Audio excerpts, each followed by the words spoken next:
नमस्कार दोस्तों, मेरा नाम है मनीष कुमार सिंह और आप देख रहे हैं 4PM महाराष्ट्र। दोस्तों, महाराष्ट्र में हुए विधानसभा चुनाव में एमएनएस महायुति के साथ क्यों नहीं आ पाई गठबंधन में, सामने कुछ वजहें निकल के सामने आ रही है, जिसके बारे में हम आपको बताएंगे। आपको बता दें कि बीएमसी चुनाव के लिए राज ठाकरे की महाराष्ट्र नवनिर्माण सेना यानी एमएनएस की तैयारियां तेज कर दी गई।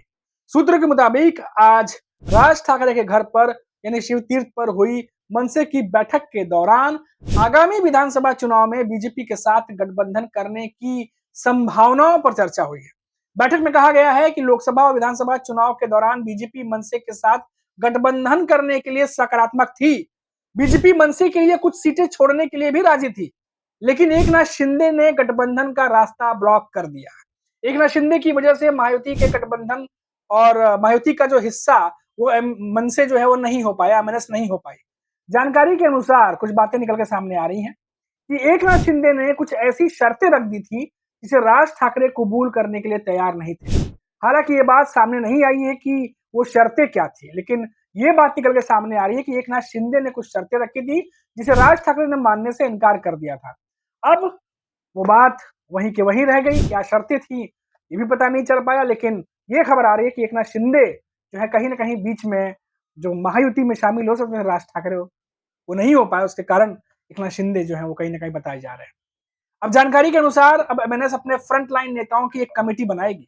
बीएमसी चुनाव की तैयारियां जो करनी है उसके मद्देनजर मायावती के साथ गठबंधन करना है या नहीं, इस पर चर्चा की जाएगी। कमेटी इस बात पर भी चर्चा करेगी कि अकेले चुनाव लड़ने पर कितना लाभ होगा या फिर गठबंधन पर चर्चा करके या गठबंधन के साथ जाए तो कितना लाभ मिल सकता है। कमेटी अपनी रिपोर्ट राज ठाकरे को सौंपेगी। इसके बाद बीजेपी के साथ गठबंधन पर कोई फैसला लिया जा सकता है। आपको बता दें कि इससे पहले विधानसभा चुनाव में भी राज ठाकरे जो है उन्होंने अकेले लड़ने का ऐलान किया था।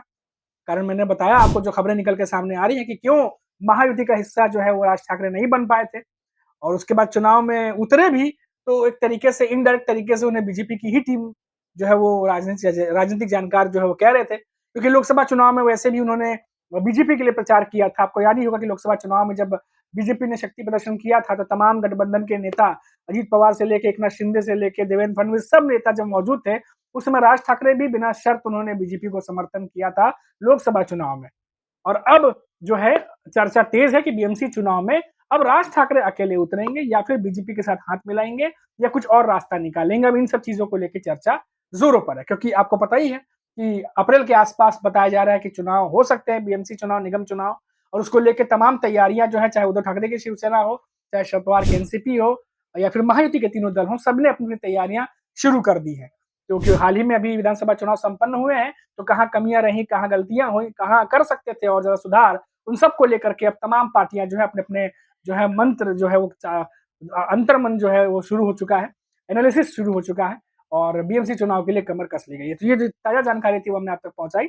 आप देखते रहिए 4PM महाराष्ट्र। नमस्कार।